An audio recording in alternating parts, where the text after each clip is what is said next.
Louvado seja nosso Senhor Jesus Cristo. Fiquemos em pé, por favor. Queridos irmãos e irmãs, boa noite. Sejam bem-vindos novamente ao nosso curso. Depois dessa parada de férias, né? Com a graça de Deus, estamos aí de volta. Em nome do Pai, e do Filho e do Espírito Santo. Amém. Vinde, Espírito Santo, enchei os corações dos vossos fiéis e acendei neles o fogo do vosso amor. Enviai o vosso Espírito, e tudo será criado, e renovareis a face da terra. Oremos. Deus, que instruístes os corações dos vossos fiéis, com a luz do Espírito Santo, fazei que apreciemos retamente todas as coisas, segundo o mesmo Espírito. Gozemos sempre da sua consolação, por Cristo Senhor nosso. Inspirai, Senhor, nossas palavras e ações, e ajudai-nos a realizá-las, para que em vós comece e termine tudo aquilo que fizermos por Cristo nosso Senhor. Amém. Em nome do Pai, e do Filho, e do Espírito Santo. Amém. Podemos sentar? Meus irmãos, o Senhor havia prometido de hoje nós já iniciarmos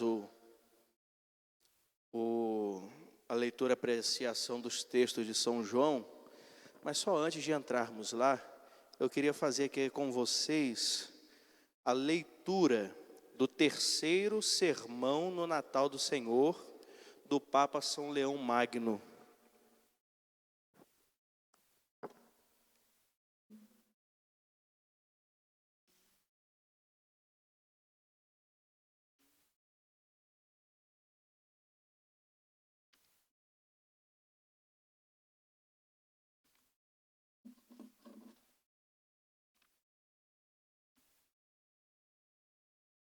Acho que é a página 12.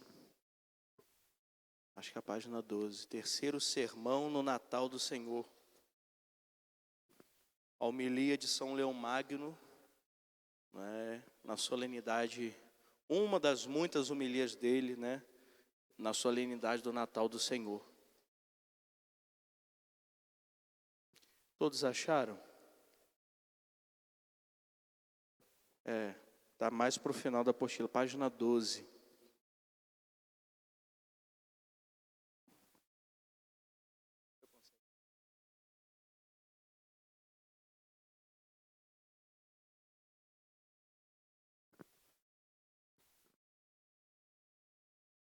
Vamos lá então? Pode fazer a leitura aí para nós aí, por favor. Dificuldade para falar apropriadamente do mistério da encarnação, como as duas naturezas se uniram em Jesus.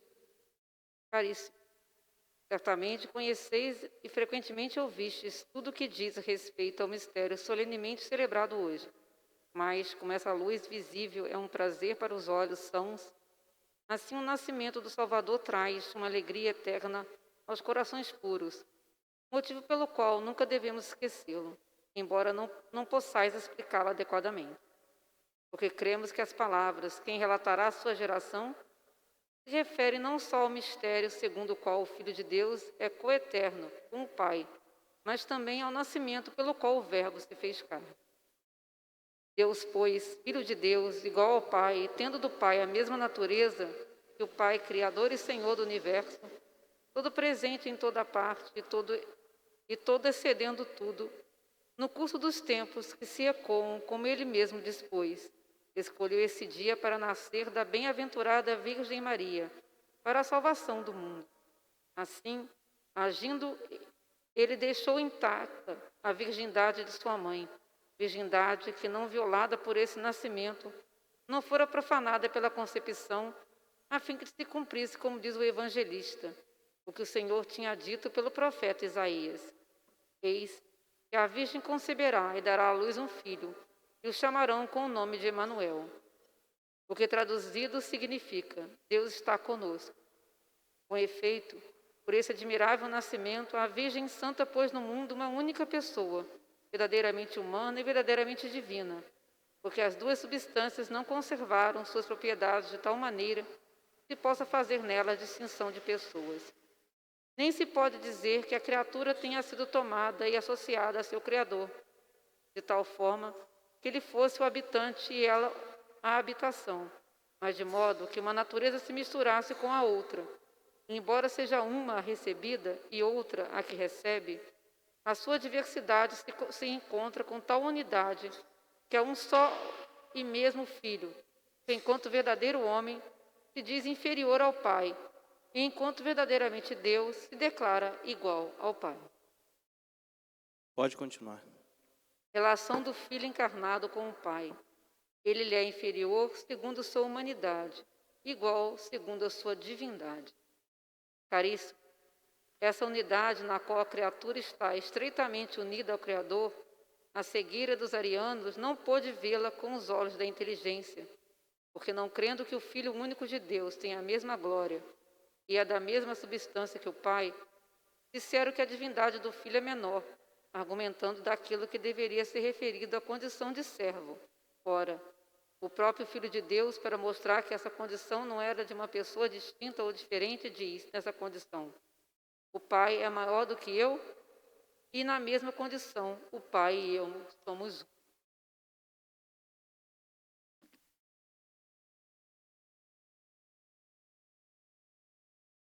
Com efeito, na condição de servo que ele tomou no fim dos séculos para renovar, ele é inferior ao Pai, mas na condição de Deus, que era sua antes dos séculos. Ele é igual ao Pai. Em seu abaixamento humano, ele se tornou filho da mulher e sujeito à lei, mas em sua majestade divina, ele permanece o Verbo de Deus, pelo qual todas as coisas foram feitas. Assim, aquele que em sua condição de Deus fez o homem em sua condição de servo, se fez homem, mas um com o outro é Deus pelo poder da natureza, que assume um com o outro, é homem pela humildade da natureza assumida. Com efeito, cada natureza conserva o que lhe é próspero, sem diminuição. Como a condição de Deus não suprime a condição de servo, a condição de servo não diminui a condição de Deus. Por isso, o mistério da união da força com a fraqueza, considerada a natureza humana, permite dizer que o Filho é inferior ao Pai, mas a divindade, que é una na Trindade, do Pai, do Filho e do Espírito Santo, exclui toda a ideia de desigualdade. Aqui, a eternidade não tem nada de temporal, a natureza não tem nada de dessemelhante. Aqui, há uma só vontade, uma mesma substância e um poder igual. Não são três deuses, mas um só Deus, porque verdadeira e indissolúvel é a unidade, onde não pode haver diversidade. Portanto, na natureza completa e perfeita de verdadeiro homem nasceu o verdadeiro Deus. Todo no que lhe pertence, todo no que é nosso. Dizemos, nosso aquilo que o Criador pôs em nós, desde a origem, e que ele assumiu para reparar. Porque daquilo que o Espírito enganador introduziu, e que o homem enganado aceitou, não há nenhum traço no Salvador. E pelo fato de ter aceito participar das fraquezas humanas, ele não teve parte em nossas faltas. Ele assumiu a condição de servo, sem a mancha do pecado. Elevando a humanidade, ele não diminuiu a divindade, porque o aniquilamento pelo qual o invisível se tornou visível foi abaixamento de sua misericórdia, não falta de poder. Meus irmãos, agora eu vou fazer uma pergunta sincera a todos. Vocês entenderam? Não é? Complicadinho, né? Um pouquinho pesado, né? Pois é, era proposital mesmo. Isso era para poder provocar vocês. Na verdade, eu tenho certeza que alguns aqui entenderam, né? Mas não vou citar não para não sou a pessoa, mas tenho certeza que alguns aqui entenderam. Mas isso daqui era para provocar vocês. Veja só, isso daqui é uma homilia do Papa São Leão Magno, século V, mesma época de Santo Agostinho, no Natal do Senhor. Nessa homilia dele aqui, ele praticamente resume todo o mistério da fé em nosso Senhor Jesus Cristo. Ele resume o que nós chamamos o dogma do Concílio de Calcedônia. Qual é o dogma do Concílio de Calcedônia? Jesus é um só, é uma pessoa só. Jesus é a segunda pessoa da Trindade, é o Filho. Porém, nessa única pessoa habitam duas naturezas, que não são adversárias e nem se misturam, mas estão unidas ao mesmo tempo. A natureza humana e a natureza divina. É isso que ele faz aqui. Ele resume o dogma de Calcedônia, a fé na pessoa do Filho, na pessoa de Jesus Cristo. A partir da encarnação, o Filho de Deus é um só, porém contendo em si, na sua essência, duas naturezas. Verdadeiramente Deus, verdadeiramente homem. Homem e Deus ao mesmo tempo. Por isso, as pessoas dizem, então Jesus morreu na cruz, podemos dizer que Deus morreu na cruz? Não, nem a Escritura fala isso para nós. Porque falar que Deus morreu na cruz é falar da natureza humana e esquecer da natureza, é falar da natureza divina e esquecer da natureza humana. Quem morreu na cruz foi Jesus. A gente não pode falar que a natureza divina morreu na cruz. A natureza divina não tem, em si não tem corpo para morrer na cruz. Até porque a natureza divina de Jesus, ele compartilha com o Pai e com o Espírito Santo. O Pai e o Espírito Santo não morreram na cruz. Também não podemos dizer que o homem pura e simplesmente morreu na cruz. Porque se só o homem morreu na cruz, onde é que está a redenção? Se quem nos redime é Deus, é a natureza divina. Então qual é a solução que a gente tem para isso? A solução dada pela própria Sagrada Escritura. Não tem essa de que o homem morreu na cruz e não tem essa de que Deus morreu na cruz. Quem morreu na cruz foi Jesus. E Jesus é Deus e homem ao mesmo tempo. Ponto final.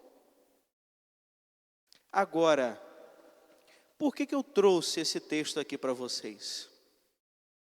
Isso aqui é o texto de uma homilia.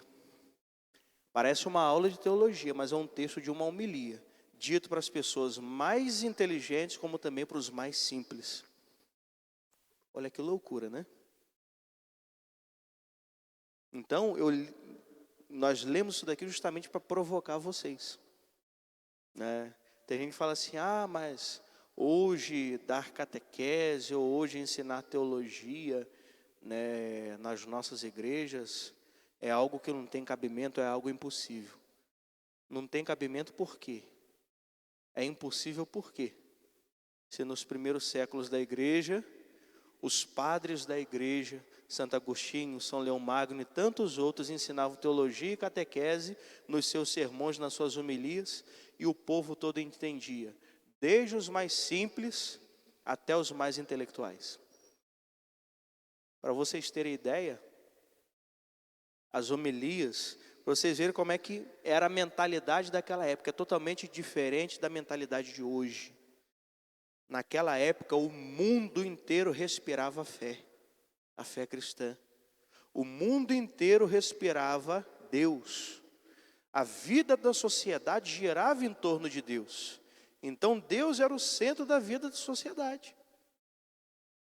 Então, as pessoas estavam acostumadas e habituadas a tudo na sociedade buscar sempre a referência cristã, referência religiosa.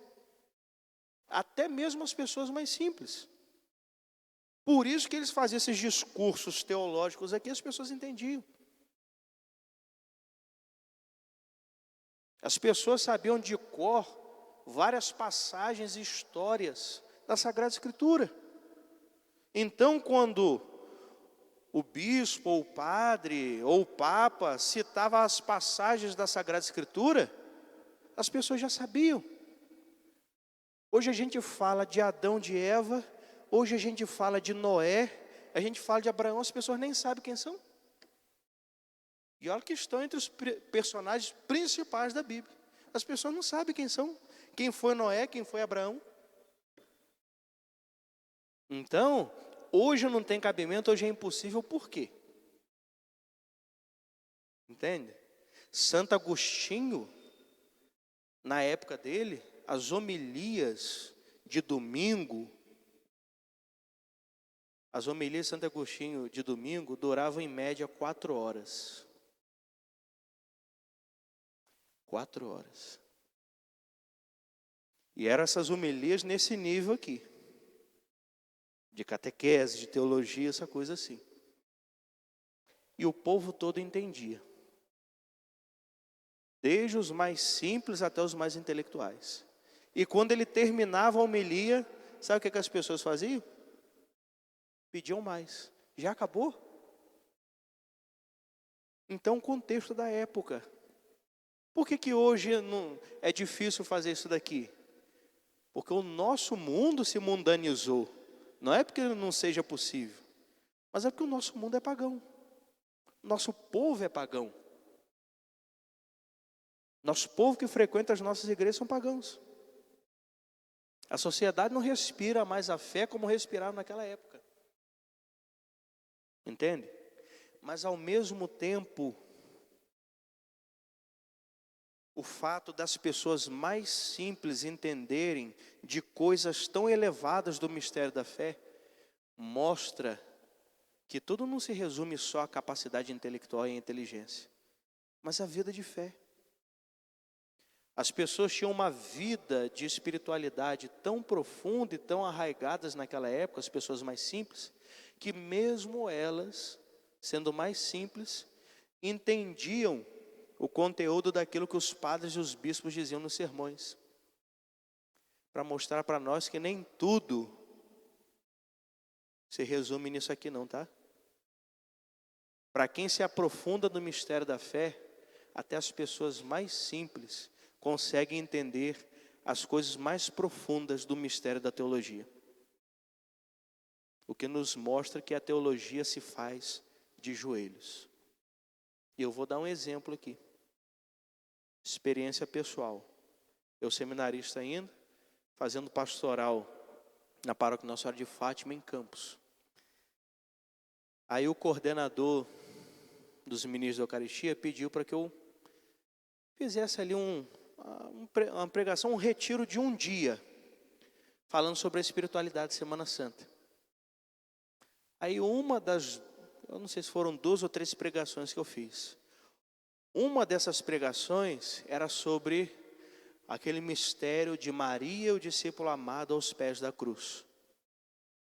Onde ali eu falava e explicava o porquê que a gente interpretava aquele momento ali do mulher, eis aí o teu filho, filho, eis aí a tua mãe. A gente interpretava que ali Jesus estava entregando não aquele discípulo, mas aquele discípulo representava a igreja inteira. Jesus estava entregando a sua mãe à igreja inteira, como mãe da igreja. E ao mesmo tempo entregando a igreja inteira aos cuidados de Maria. Resumo da ópera. De todas as pessoas que estavam ali, todos os ministros da Eucaristia que estavam ali, só um tinha ensino superior. Sabe quem entendeu e quem não entendeu? Todo mundo entendeu o que eu falei, menos quem?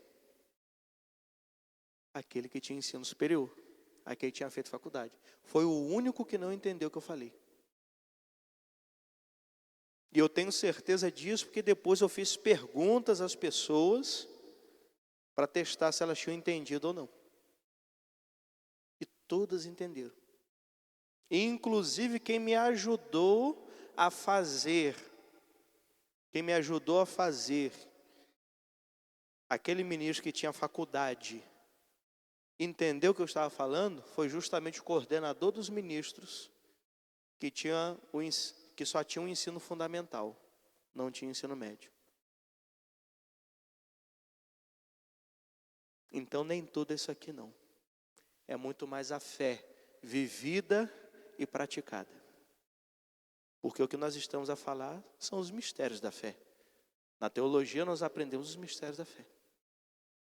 Então é justamente para provocar vocês nesse sentido. Quanto mais nós nos aprofundarmos na nossa vida espiritual, mais nós compreenderemos dos mistérios mais profundos da fé e da teologia. Tenho certeza disso. Amém? Então, conforme for a nossa vida de oração, será também a nossa compreensão dos mistérios da fé. Vamos então entrar agora no Evangelho de São João.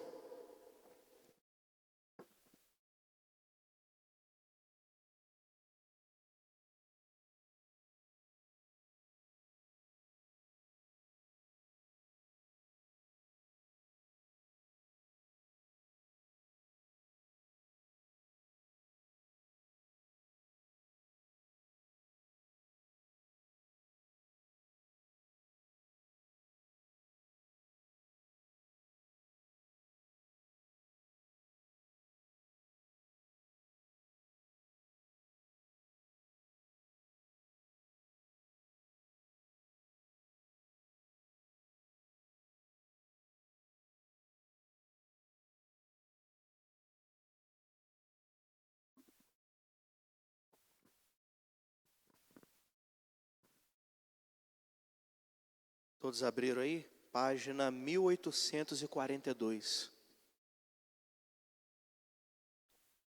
É a Bíblia de Jerusalém, isso. Página 1842.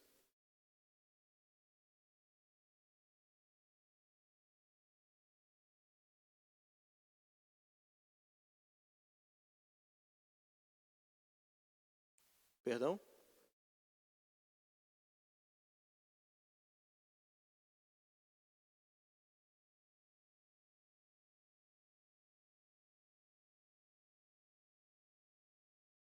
É o início do Evangelho de São João, capítulo 1, versículo 1. Capítulo 1, versículo 1.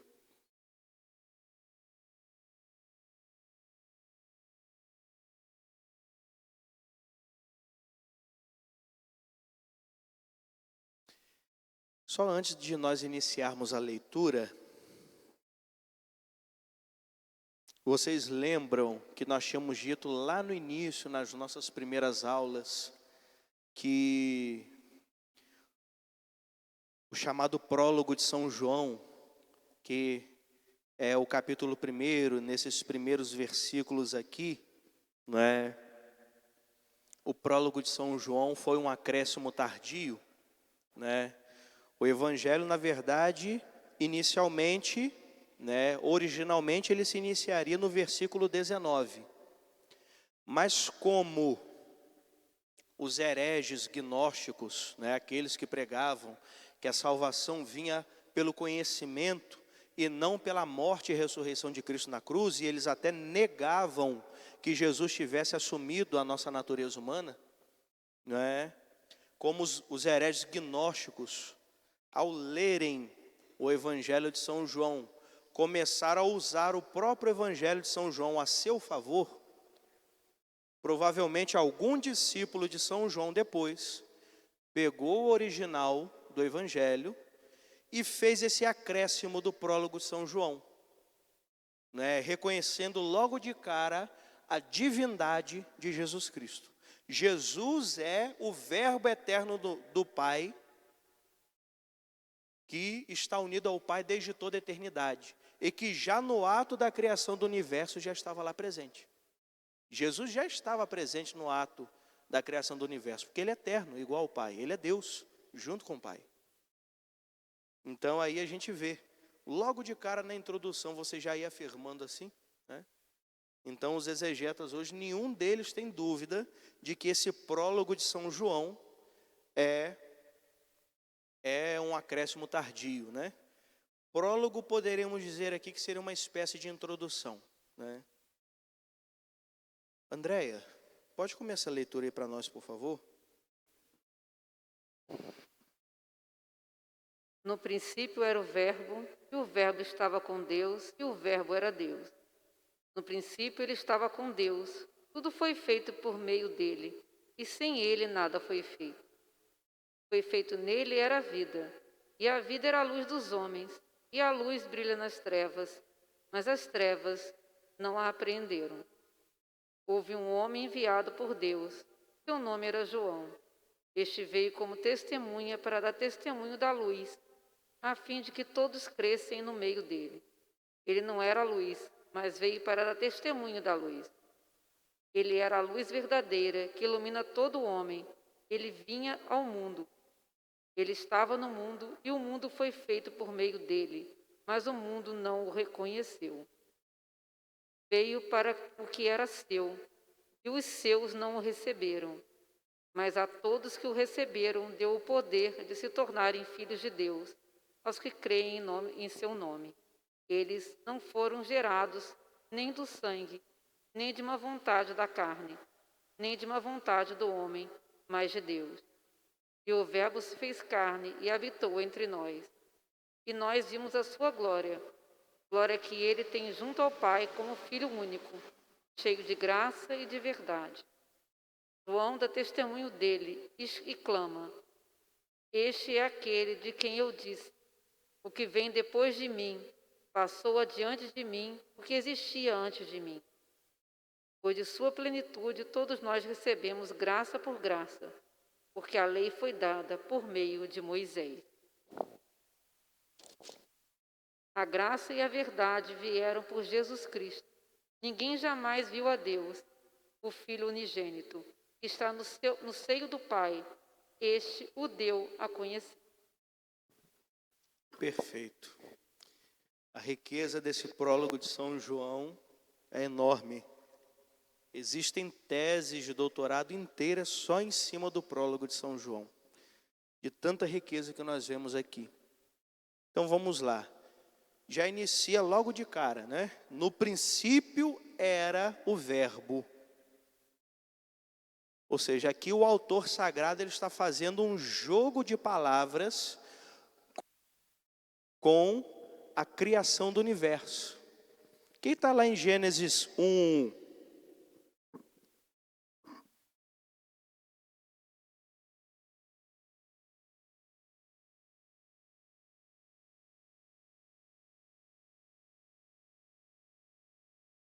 Primeiro versículo de toda a Bíblia, Gênesis capítulo 1, versículo 1. No princípio, Deus criou o céu e a terra. No princípio era o Verbo. Então aqui o autor sagrado ele faz um jogo de palavras para mostrar que o Verbo, e quem é o Verbo aqui? Ou podemos dizer a palavra, é a segunda pessoa da Trindade. No princípio era o Verbo. A palavra já estava presente no ato da criação de todo o universo. Pois no princípio também, Deus criou o céu e a terra. E o mais interessante, não diz no princípio foi o Verbo. Nem diz que no princípio é o Verbo. Mas diz no princípio era o Verbo. Pretérito imperfeito. Algo que aconteceu há muito tempo e que tem uma continuidade no decorrer dos séculos e dos milênios. Então o fato de usar aqui o pretérito imperfeito é também para mostrar a eternidade do Verbo de Deus. Portanto, verbo, do latim verbum, é o mesmo que palavra.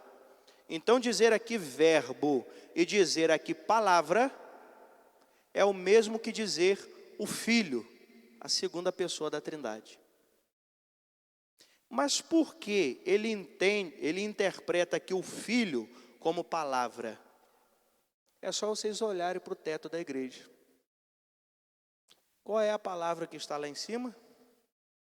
Fiat, que não é a montadora italiana, né? Fiat, do latim, é o verbo faça-se. O verbo por meio do qual Deus Pai criou todo o universo. Por isso ele aqui chamar a segunda pessoa da Trindade de verbo. Porque é como se fosse assim. Deus Pai desejou a criação do universo. E quem realiza a criação do universo é quem? É a sua palavra.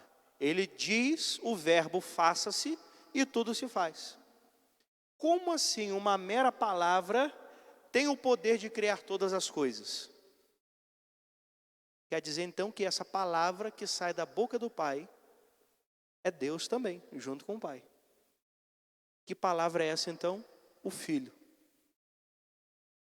Do desejo do Pai, o Filho, com as suas mãos poderosas, cria todo o universo. Então olha só que intuição belíssima que o autor desse prólogo tem. Enxergar na ordem de Deus, no verbo de ação, faça-se, enxergar ali a ação da segunda pessoa da Trindade, junto com a primeira pessoa, o Pai, dando existência a todo o universo. Justamente para mostrar a eternidade do Filho. E o verbo estava com Deus e o verbo era Deus. O verbo é Deus. Ou seja, ele está dizendo que essa palavra, criadora do Pai, o faça-se, ela é Deus junto com o Pai. É o Filho. O Filho é a palavra. No princípio ele estava com Deus. Tudo foi feito por meio dele e sem ele nada foi feito. Ou seja, mais uma vez, para mostrar que todo universo criado é criado a partir do Filho. Porque ele é Deus. Em outras palavras, a cada uma das 3 pessoas da Trindade, nós atribuímos alguma coisa, né? Ao Pai nós atribuímos a criação, ao Filho a redenção e ao Espírito Santo a santificação das almas. Mas nós atribuímos cada propriedade apenas para distinguir as 3 pessoas. Porém, em cada uma dessas ações estão presentes as 3 pessoas. Porque Deus é um só. Não são 3 deuses. É um só Deus em 3 pessoas. Então, apesar de atribuirmos a criação ao Pai, mas é apenas para distinguir o Pai do Filho e do Espírito Santo. Mas na criação estão ali as 3 pessoas. Entende? O que foi feito nele, ou o que foi feito por meio dele, é uma outra tradução, era a vida. Ou seja, ele tem o poder de dar a vida. E aqui a gente entende também, indiretamente, a presença do Espírito Santo na criação.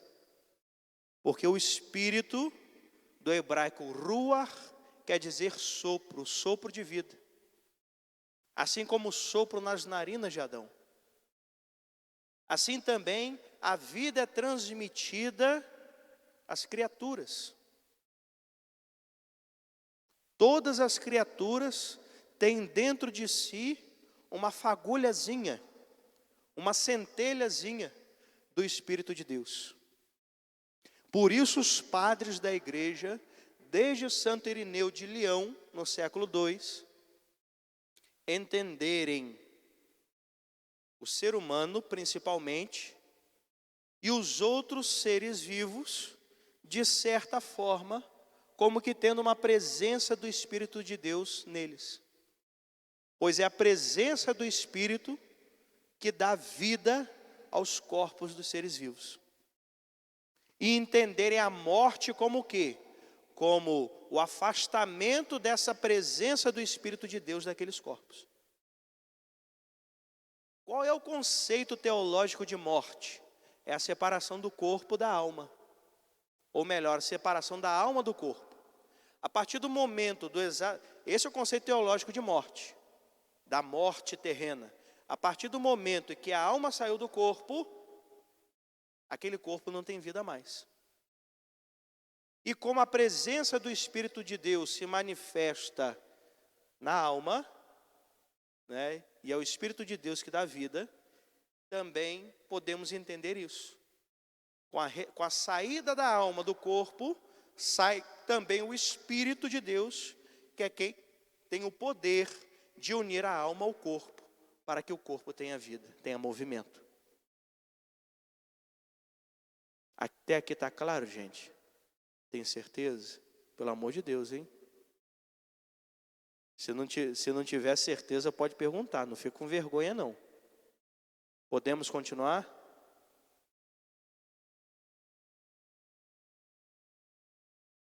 Muito bem, perfeito. É outro, excelente colocação. É outro desdobramento do dogma de Calcedônia. Não é?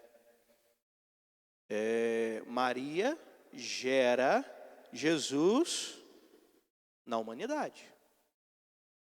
O Espírito gera Jesus na divindade e na humanidade ao mesmo tempo. Mas Maria gera Jesus apenas na humanidade. Tá certo aqui? Então esse é um desdobramento do dogma de Calcedônia. O Espírito Santo, quando fez Maria conceber Jesus no seu ventre, ele gerou Jesus nas 2 naturezas. Maria tem a participação na geração da humanidade, da natureza humana. Está claro? Podemos continuar, gente? E a luz brilha nas trevas, mas as trevas não a apreenderam. Ou seja, aqui o jogo que São João faz entre luz e trevas. As trevas como tudo aquilo que se coloca como adversário de Jesus. E aqui a gente entende o significado da palavra Deus. A palavra Deus, ela tem a sua origem mais ou menos 5.000 anos antes de Cristo, na região da Índia. Qual é a origem da palavra Deus? A palavra Deus significa na sua origem luz, ou aquele ser que é celeste. Para entender o quê? O que eles entendiam lá? Só pode existir um ser de luz que deu origem a todas as coisas, que criou o universo a partir do nada, a partir da escuridão. Portanto, a partir disso, luz se torna sinônimo de verdade. Porque o único ser que conhece toda a verdade das coisas, da origem de tudo, é aquele que criou tudo a partir da sua luz. Então, luz aqui é oposição de trevas, assim como pecado e erro são oposição da verdade. E Jesus diz o quê? Eu sou o caminho, a verdade e a vida. Eu sou Deus. Eu estou desde a origem da criação. Desde antes de todos os séculos, eu sou eterno. Continuando. Houve um homem enviado por Deus, seu nome era João. Ele veio como testemunha para dar testemunho da luz, a fim de que todos crescem por meio dele. Ele não era a luz, mas veio para dar testemunho da luz. Aqui muitos exegetas entendem que esses 3 versículos, 6, 7 e 8, deveriam estar no final do prólogo, para dar início justamente ao ministério de João Batista. Porém, ele é inserido aqui no meio do prólogo de São João, justamente para dar essa ênfase à luz, para mostrar, justamente para dar essa ênfase de que quem é essa luz de quem ele veio dar testemunho? Jesus. Ele veio dar testemunho da luz. A luz está desde toda a criação do universo. Mas nós sabemos que João Batista veio ser o precursor de quem? De Jesus, não é? Então, se ele veio dar testemunho da luz, Jesus é essa luz de quem ele veio dar testemunho. Então, apenas para enfatizar de que Jesus é a luz que dá origem a toda a criação. Ele é Deus. Ele é a luz por excelência, a fonte de toda a luz. Versículo 9, ele era a luz verdadeira que ilumina todo homem, ele vinha ao mundo. Ele estava no mundo e o mundo foi feito por meio dele, mas o mundo não o reconheceu. Ou seja, mostra aqui o quê? Que assim como ele é o criador do homem, o homem também é santificado por ele. O que é a redenção e o que é a salvação, senão a presença de Deus no coração de cada pessoa para iluminar as trevas interiores de cada pessoa. Na primeira carta de São João, logo no capítulo 1, São João vai nos dizer o quê? O mesmo autor do Evangelho. Que Deus é a luz, e onde Deus habita, não há trevas. Se Ele é a luz, e Ele é a luz que criou o ser humano, a ausência de Deus nos corações faz com que os corações sejam habitados pelas trevas do erro, pelas trevas do mal, pelas trevas do pecado e da morte. Portanto, a santificação do ser humano e a salvação do ser humano acontece a partir do momento em que a luz que é Deus volta a habitar o coração daquele ser que ele criou. E isso acontece onde? Por meio dos sacramentos, principalmente por meio do batismo. Jesus não ensina nos evangelhos que nós precisamos fazer do nosso corpo templo e morada viva do Espírito Santo? Porque é o Espírito Santo que ilumina as nossas trevas interiores e as expulsa para fora de nós, nos libertando do mal, do pecado, do erro e do vazio, para sermos todos de Deus, para sermos habitados por Ele e divinizados por Ele.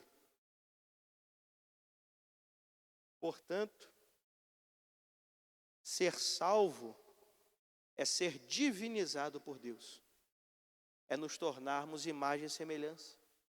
E nos tornamos imagem e semelhança a partir do momento que nós imitamos Jesus. E como ter a força de imitar Jesus sem a graça e o Espírito Santo dentro da nossa vida, dentro do nosso coração? Mas aí ele vai e diz, mas o mundo não o reconheceu. Então aqui a gente precisa entender que o significado de mundo aqui para João é totalmente diferente dos evangelhos sinóticos, Mateus, Marcos e Lucas. Para Mateus, Marcos e Lucas, mundo é o mundo material. Para João, não. Para João, o mundo é tudo aquilo que se coloca como treva. É tudo aquilo que se coloca como adversário de Deus e da sua luz. O mundo não o reconheceu. Todo aquele que não reconhece Jesus como seu único e suficiente Salvador, não o reconhece como Deus, faz parte do mundo e das suas trevas. Ok?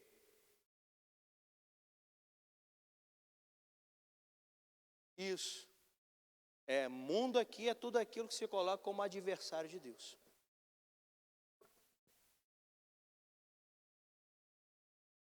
Sim. Ou seja, fomos todos nós? Não. Dentro do mundo tem aqueles que reconhecem Jesus como seu único e suficiente Salvador. Então, quem é mundo aqui? É tudo aquilo que se coloca, não é o mundo físico, mas tudo aquilo que se coloca como adversário de Deus. O diabo, os demônios, não é? Aqueles dentre os seres humanos que rejeitam Deus, né? E que perseguem a fé. Tudo isso. Versículo 11. Veio para o que era seu, e os seus não receberam. O que era dele? Veio para o que era seu. O que era dele? E os seus não receberam. Quem são esses seus que não receberam? Quem era? Muito bem, os judeus. Veio para o que era seu, ou seja, ele está falando aqui da antiga aliança. A aliança do Antigo Testamento. Né? A aliança de Deus com aquele povo eleito que ele tirou da escravidão do Egito e elegeu para que fosse dele. A interpretação que os judeus fazem do Antigo Testamento é essa. Quem é esse povo eleito? Os descendentes de sangue de Abraão. Ele veio para o que era seu, para os judeus. Mas os judeus, o povo, que são os primeiros destinatários da salvação, não receberam. Não o aceitaram como seu Messias, como seu Deus. Versículo 12. Mas a todos que o receberam, deu o poder de se tornarem filhos de Deus. Aos que creem em seu nome, eles que não foram gerados nem do sangue, nem de uma vontade da carne, nem de uma vontade do homem, mas de Deus. Ou seja, a teologia da salvação, ela tem a mesma justificativa em todos os livros do Novo Testamento. Jesus veio primeiramente para salvar os judeus. Mas o que aconteceu aí no meio desse caminho, que esta salvação se estendeu a todos os povos da terra, a toda a humanidade? A justificativa teológica é sempre a mesma, em Mateus, em Marcos, em Lucas, em São Paulo, nas suas cartas, nos Atos dos Apóstolos, em Lucas também, e também aqui em João, a mesma justificativa. Porque ele estendeu essa salvação a toda a humanidade?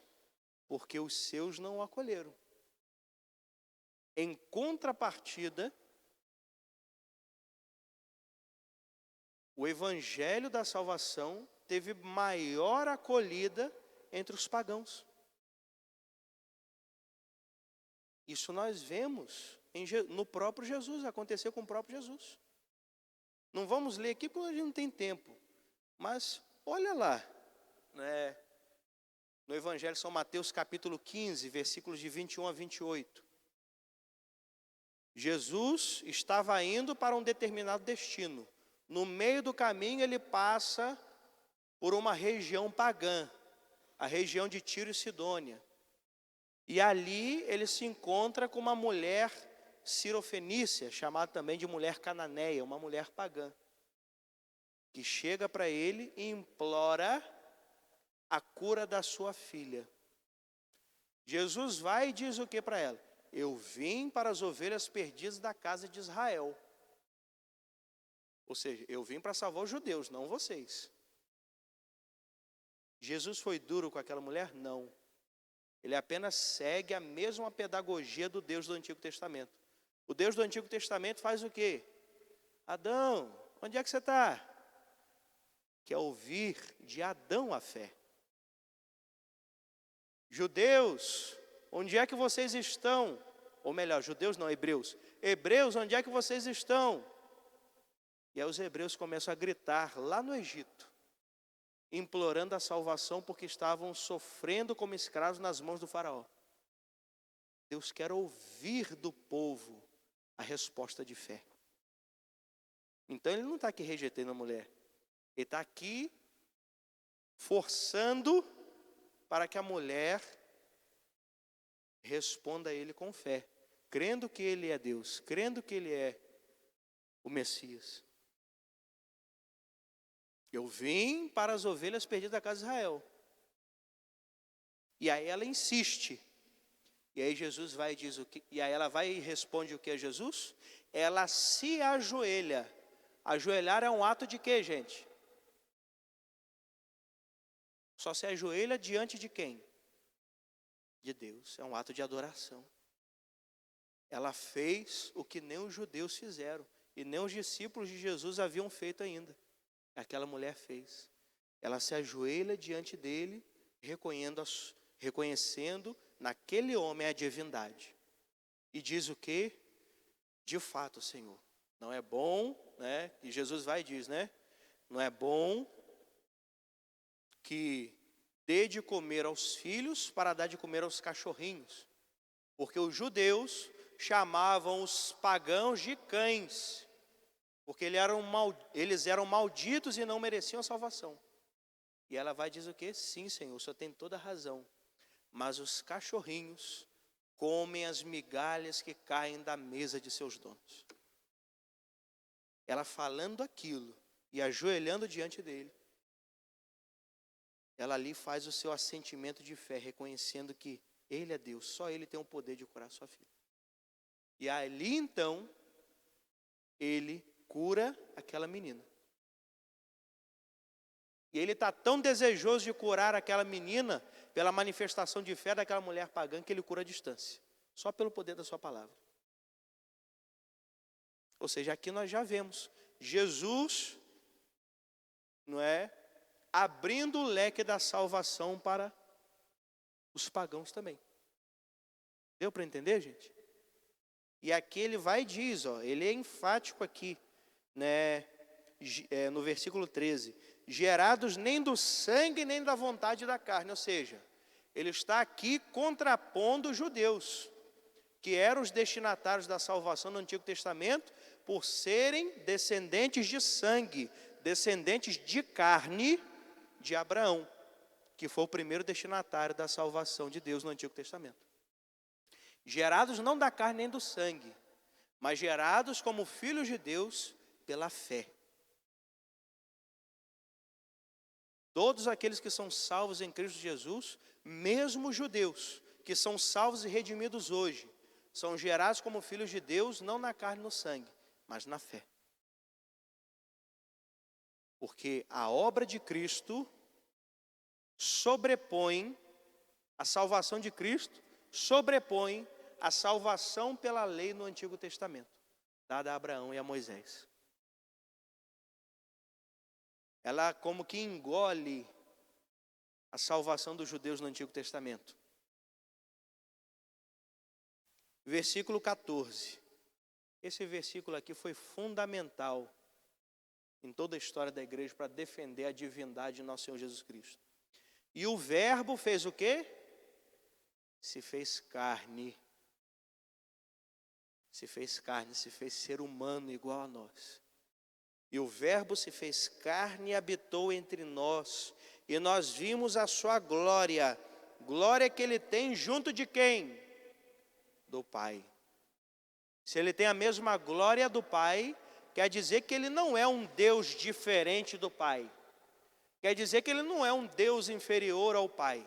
Mas ele junto com o Pai é o mesmo Deus. São um só Deus. Como Filho único, cheio de graça e de verdade. Ou seja, fez todo esse itinerário do versículo 1 ao versículo 13, mostrando toda a história da salvação no Antigo Testamento, para chegar aqui e dizer o quê? Que Jesus é Deus. Jesus é o Filho de Deus, a segunda pessoa da Trindade, que assumiu a nossa natureza humana. Justamente para combater o gnosticismo e todas as heresias que negavam a divindade de Cristo, que diziam que ele era apenas um homem. E aí nós temos, na história da igreja, ali nos 5 primeiros séculos, nós temos heresias que exageravam na humanidade, querendo dizer, que Jesus foi apenas homem e ele não recebeu a divindade. Tranquilo. Como também nós temos heresias que exageravam na divindade e diziam, sabe o quê? Diziam, por exemplo, que Jesus nunca existiu enquanto carne e osso. Jesus era como se fosse uma espécie de fantasma ou de holograma que andava no meio dos discípulos. Portanto, aquele homem que estava lá pregado na cruz era uma ilusão de ótica. Ou uma outra heresia que exagera tanto na questão da divindade de Cristo, que chega a afirmar que quem sofreu na cruz foi o Pai. Olha só, que coisa, né? Foram várias heresias que precisaram ser combatidas, nos 4 primeiros séculos principalmente, para defender a fé na Santíssima Trindade e também, a fé na divindade de Cristo. Só que a questão da fé na Santíssima Trindade é resolvida ali no final do 4º século com o Concílio de Constantinopla. Mas ainda a questão da fé na pessoa de nosso Senhor Jesus Cristo ainda vai dar muito pano para manga até o século VIII.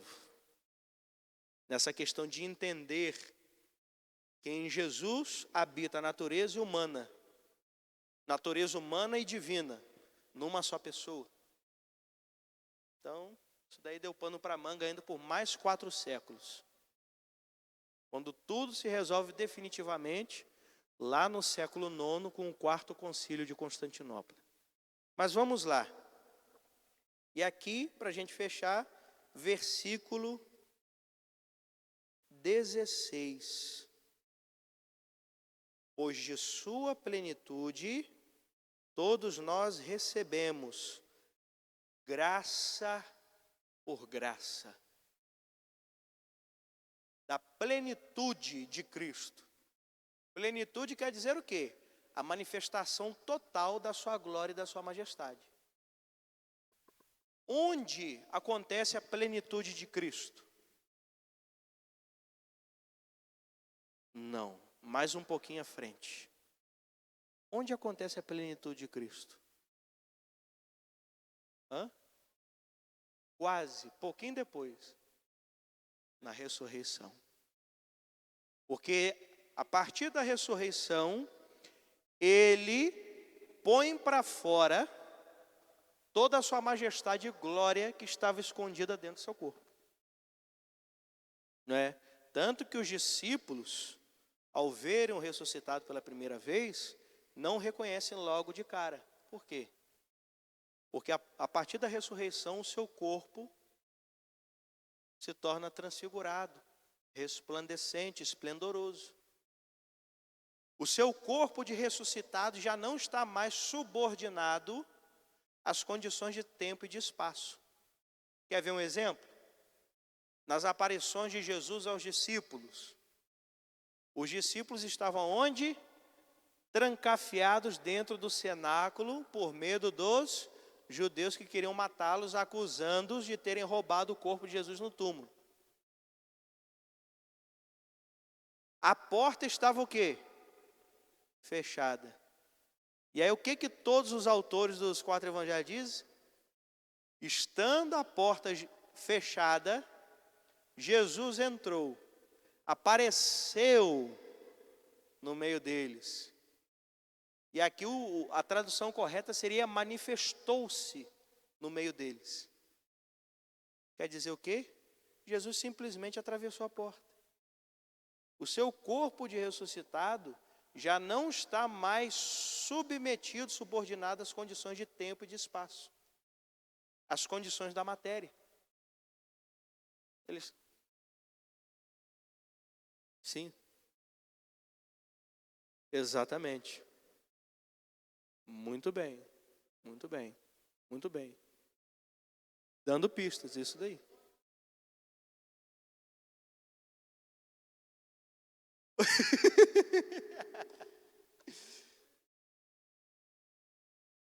Não é, não é? Mas aí, eu vou chegar lá. Então deu para entender, ou seja, já dava pistas, justamente para mostrar que ele era Deus. Só que mesmo assim os discípulos não entendem. Para mostrar que os discípulos só vão entender plenamente a partir de Pentecostes.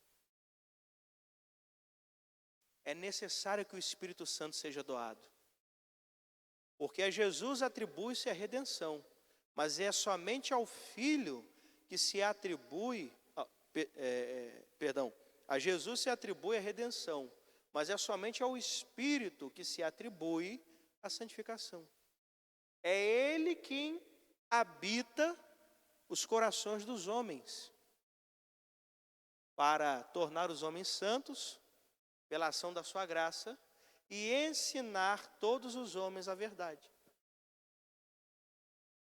Olha lá, deixa eu ver aqui, acho que é João 16.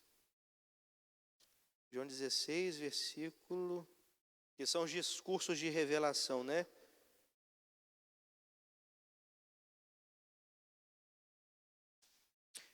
João 16, versículo 13, né? Do versículo 15 ao versículo 17, ao versículo 18, na verdade, são os chamados discursos de revelação de Jesus, onde Jesus revela plenamente que Ele é Deus, revela o Espírito Santo como Deus também. E aqui no capítulo 16, ele fala sobre a vinda do Espírito Santo, do Paráclito. Versículo 13. Quando vier o Espírito da verdade, Ele vos guiará na verdade plena, pois não falará de si mesmo, mas dirá tudo o que tiver ouvido e vos anunciará as coisas futuras. A quem cabe a função de ensinar os corações? Ao santificador. Porque ensinar a verdade faz parte da santidade e da santificação dos fiéis, pois Jesus é a verdade. Então, que verdade é essa que o Espírito Santo vai ensinar aos corações? Cristo. E tudo aquilo que Cristo disse e fez. Então, aquelas pistas da divindade de Cristo, quando Ele anda sobre as águas, quando Ele se transfigura no Monte Tabor, entre tantas outras, não é? Ele só consegue entender aquilo plenamente a partir de Pentecostes. Certo? E quanto à sua pergunta, TT, por que logo os judeus, esse povo tão difícil, cabeça dura?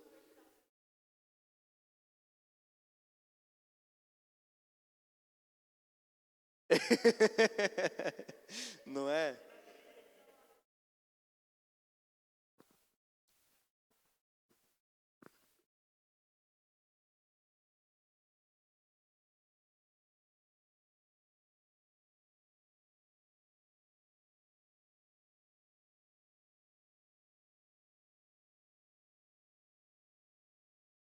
Uhum.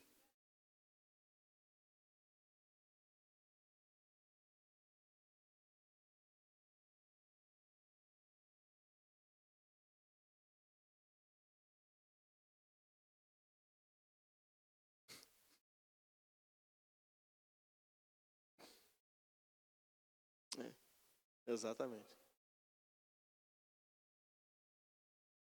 Isso. Isso.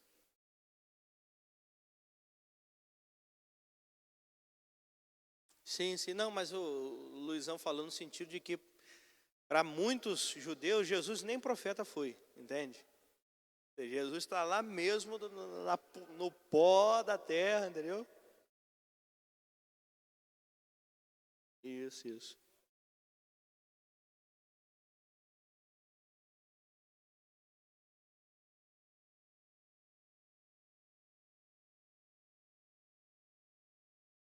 É claro. Eles veem em Jesus ameaça, a sua religião.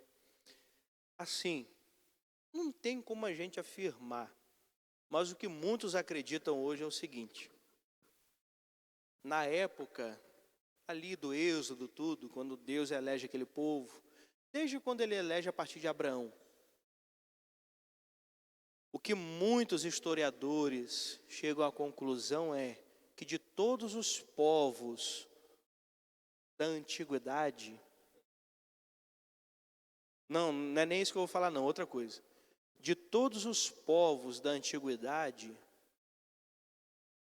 o menor, o mais frágil, o menos desenvolvido e o mais ignorante de todos os povos era o povo judeu. Muitos historiadores acreditam isso, né? Que era o povo mais coitadinho da face da terra. Sim. E aí o que acontece? E aí a gente vê, desde o início de tudo, desde o Gênesis até o Apocalipse, a gente vê na pedagogia de Deus o quê? Que Deus sempre sempre foi atraído por quem? Pelos pequeninos, pelos mais frágeis. Então, né, não tem como a gente saber, afirmar, mas muitos acreditam que escolheu os judeus justamente por isso.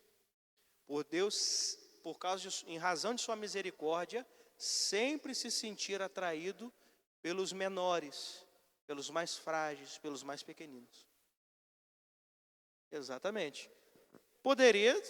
Ele poderia, por exemplo, até mesmo para entenderem melhor e aceitarem melhor o monoteísmo, poderia ter se revelado no Império Assírio, no Império Babilônio. Civilizações muito mais evoluídas e letradas ainda por cima. Civilizações com muito mais condições de entender e aceitar o monoteísmo, mas não. Ele se revela num povo ignorante que leva mais de 1000 anos para entenderem e aceitar o monoteísmo. Tanto que a história do povo de Israel com Deus foi uma constante história de traição. E Deus sempre perdoando aquele povo. Desde Moisés, lá por volta de 1300, 1200 e pouco, antes de Cristo, até ali, os anos 300, 200 e pouco antes de Cristo, praticamente 1000 anos, é o tempo que eles vão levar para aceitar e entender e abraçar de verdade o monoteísmo. E mesmo assim o monoteísmo radical. Tanto que não aceitam e rejeitam Jesus se revelar como Deus. E o condenarem à morte por blasfêmia. Entende? Então é isso. Tá certo, meus irmãos?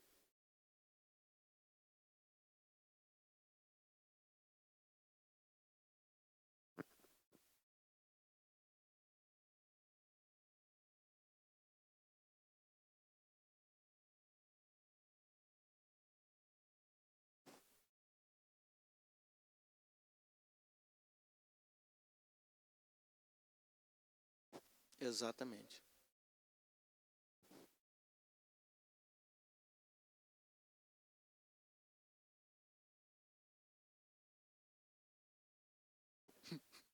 Pois é, pois é. E ainda mais, hoje, isso daí para os judeus é muito mais fácil. Eles têm uma tecnologia que, invejável que poucos países têm. Então, hoje eles cultivam com muita facilidade. Imagina eles cultivando uva na época de Jesus. O terreno da Judéia era um terreno desertificado. Apenas poucos arbustos e poucas vegetações.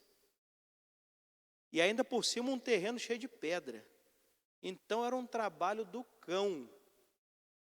Exatamente, um terreno montanhoso. Um trabalho do cão para arar a terra, separando pedra e juntando ali aquele pouquinho de terra ali para cultivar.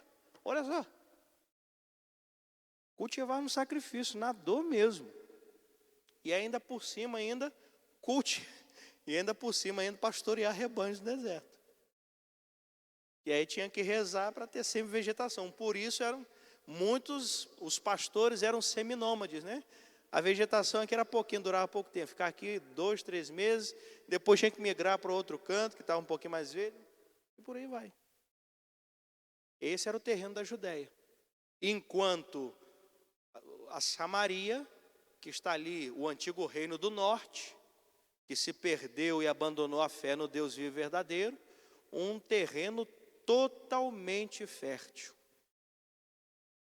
Tanto que o reino de Israel, depois da divisão, se desenvolveu e evoluiu muito mais do que o reino de Judá, né? O reino do norte, o reino de Israel, tinha uma população 10, 15 vezes maior e um exército 10, 15 vezes maior que o do reino de Judá. E mesmo assim, dos menores, depois da divisão, Deus ainda fica com os menores ainda, né? Que são os judeus, né? O reino do sul. Certo, gente? Até alguma dúvida de tudo que nós vimos hoje? Tranquilo? Então, a partir de semana que vem, da nossa próxima aula, nós iniciaremos com o capítulo 2. Jesus no templo, capítulo 2, Jesus no templo, a condenação de Jesus, acho que é isso mesmo, né? Jesus no templo e também as bodas de Caná. Nossa Senhora, as bodas de Caná fora de série, meu Deus do céu. Espero que eu não fique uma aula inteira só nas bodas de Caná, né? Mas enfim, que é de uma riqueza fora do comum. Fiquemos em pé então.